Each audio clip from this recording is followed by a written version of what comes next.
All right, friends, if you've ever heard the advice called eat the frog and you've been trying it and you feel like it's not working for you, you are not alone. And today, that's exactly what we're going to be talking about. I want you to understand why this advice may actually be causing more harm than good, and then share with you a strategy that you can use that kind of gives the same intent of the eat the frog, but will likely produce much better results.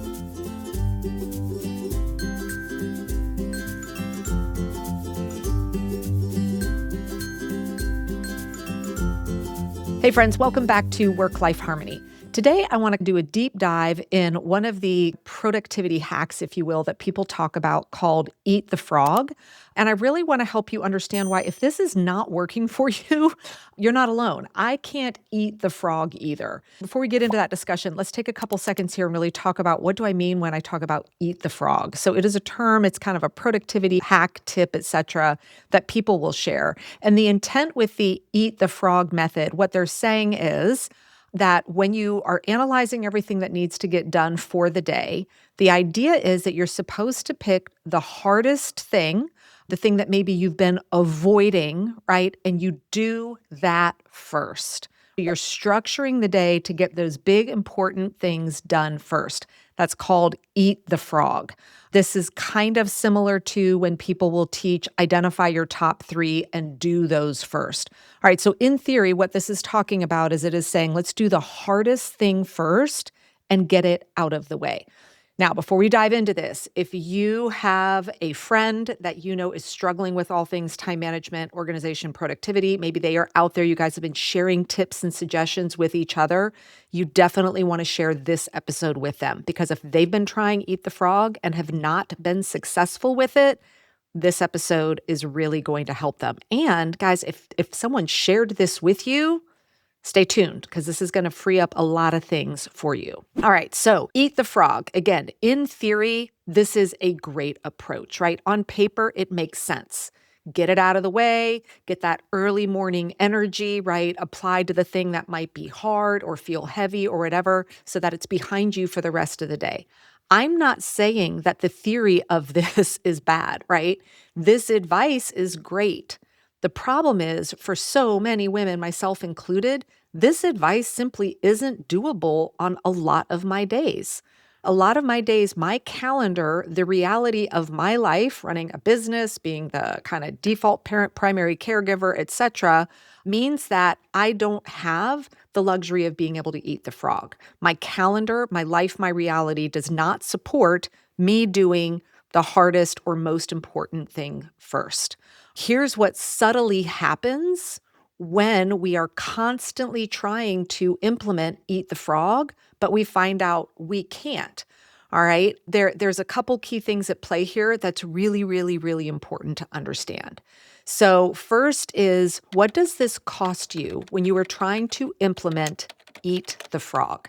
Okay. So maybe you wake up, you're analyzing what needs to get done for the day. You're like, all right, this is the hardest thing. I'm going to do this first. And then life happens, right? First thing in the morning, and you're not able to do it. Well, what you are subconsciously doing when you are so glued to this eat the frog approach is, if you can't do it first thing in the morning, you simply don't do it at all that day.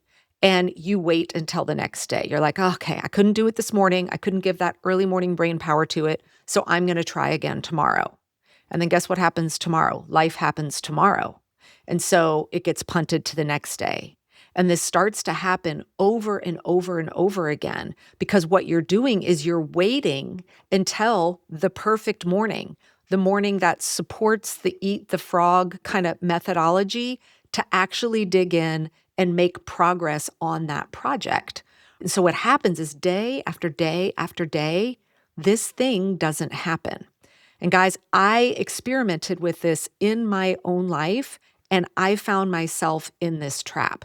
Now, if you've been listening to this podcast for a while, you've likely heard me talk about the fact I'm currently working on a book.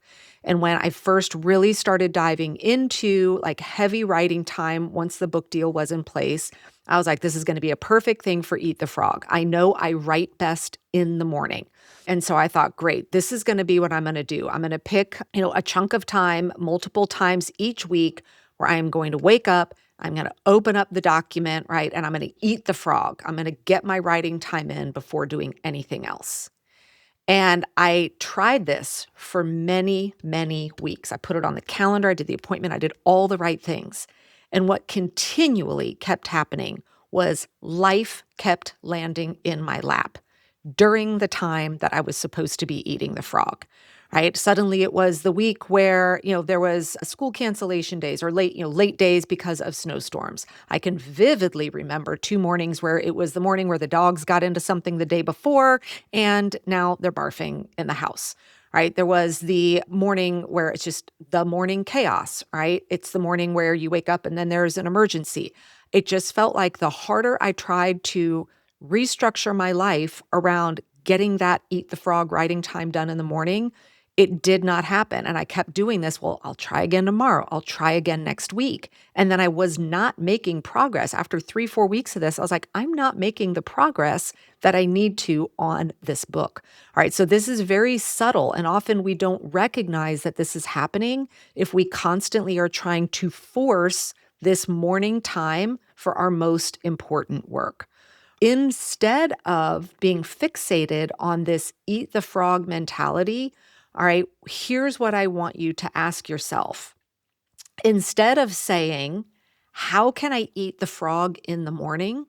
What I want you to ask yourself is, where in my week can this frog, if you will, this project, this time, get dedicated, focused work? Now you are giving yourself the flexibility to look at the reality of your days and weeks to say, realistically speaking, where in my week can I see this happening? All right. And for some of you, that might be Tuesdays. Tuesdays are great. Maybe it's Tuesday morning. Maybe it's Tuesday afternoon. For others, it might be, you know what? My weeks are really weird, but my weekends, I have a lot of quiet time or I have time that I know I can put focused time to. For some folks, they really rock in the evening. It's like, oh, evenings is my place, especially if you've got young kids and they go to bed really early. You might be like, God, actually, evenings is a really great time for me to do that. The point is, there is no wrong answer. The only wrong answer is if you're trying to implement something that doesn't work with your life. And our brains are uniquely different. For me, when I was first really diving into research around productivity, I was drawn to the stuff that talked about doing things in the morning because that's naturally how I'm wired. And I've been wired that way for a long time. Even in college, I would be waking up early and I'd go to bed early. That's how I function. However, I have family members that are polar opposite of me. Their best brain power, like their most creative thinking, is in the evening, right? So if you're trying to force a system in that goes against your entire makeup in your natural rhythms, you are going to continue to not make progress on that frog. And it's important to understand, hear me on this. The goal isn't to eat the frog in the morning. The goal is to keep the frog moving. Progress. You don't have to attach a timestamp to it. So let's talk about now, how do we actually go about eating this frog if we're not going to say it has to be done in the morning? And I'm sorry if by the end of this episode you're tired of hearing me talk about frogs. I promise we'll never talk about them again. Step number 1, identify your frog by name. All right, what is the thing that you are like, I need dedicated time to make progress on this? So back to my example, I need time to be writing my book. The second step of this is, instead of going, well, here's when I think I'm going to do it, I want you to open up your calendar and look at the next week. Look at the next 7 days. Look at the reality of your life and ask yourself, we're going to start small. Where do I see 1 hour that I feel fairly confident will not get hijacked, will not be interrupted by something else, that you could put some good boundaries in place? Where do I see 1 hour to make progress on this? And then you're actually going to put the appointment on your calendar with yourself. All right, you're not writing it on a task list, you're creating the appointment. The third thing is, because we're starting small, right? I want you to finally make movement on something that's been sitting there for a long time. The third part is, I want you to be realistic about what counts as progress during that hour. So back to my book example. I am not going to create an appointment for myself in 1 hour and say, I'm going to write a chapter. That's unrealistic. I'm not writing a chapter in 1 hour, but maybe real progress is, hey, I'm refining the story that's going into chapter 3. Notice I didn't even say complete because maybe it won't be, but progress would be getting in there and doing some refinement. Okay, so we want to make this something that is actually achievable. The final part of this is give yourself the flexibility to separate the frog from the morning hours.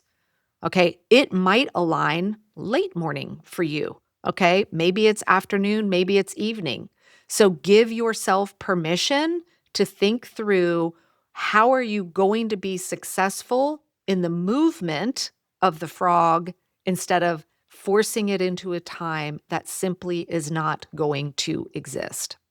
Back to my book example. After I think it was 3 or 4 weeks of realizing progress is not happening, I had to take a step back and say, what's going on here? And I realized I know I write best in the morning.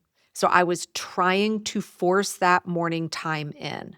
But I'm at a stage of life where that just is not going to be very realistic for me, both from a tactical standpoint of all the things that I juggle, but also there's a subtle nuance with how my brain works. I can't get into flow state with writing without first knocking out some low level tasks. And when I say low level, I mean stuff that would not be considered eat the frog. All right. I get anxious if I know I haven't processed my email and I haven't done some of my bookkeeping tasks and some of these other things that take about 45 minutes to an hour of my day. All right, so I kept trying to get in there to quote, eat the frog, but my brain was somewhere else wanting to knock out some of those other things that don't take all that long, right? That aren't super brain power, but they quiet my brain so that I can get in flow state of writing. And I recognize that and I recognize the reality of my calendar. So I took a step back and said, okay, well then how can this be realistic for me? Right? And I was like, you know what would be amazing is if I could have a good chunk of quiet time on Saturdays and Sundays. And I don't quote work on the weekends, like business work. But I was like, man, that feels so much heavier than me trying to force something into my week. So, do I get up and eat the frog on Saturday and Sunday? No, I don't. I get up. I have my morning routine that I honor because that quiets my brain. We usually go on a long walk with my dogs. Sometimes, usually on the weekends, my husband and I do that together. And then I'm settling in for several hours of true focus time. And that is not, by definition, eating the frog. It's also not me doing it every single day. Because that's another subtle thing, right? This eat the frog is kind of like you got to touch it every single day. Maybe not. I would much rather be touching it 2 or 3 days a week in a way that sets me up for success, as opposed to every single day going, couldn't do it this morning, so let me try again tomorrow. Couldn't do it then, let me try again tomorrow. All right. So the principle I love, hey, let's get intentional, good focused time on that frog that you're wanting to make progress with, but absolutely feel free to detach it from this idea that it has to be in the morning. Okay. So the real kind of productivity question that any woman living a very, very full life should be focused on isn't how do I optimize my morning to get the most important stuff done? Instead, it's how do I protect time on my calendar for important work in a way that's actually going to set me up for success to complete it? And when you embrace that, now you're setting yourself up to have meaningful time to make meaningful action on your frog.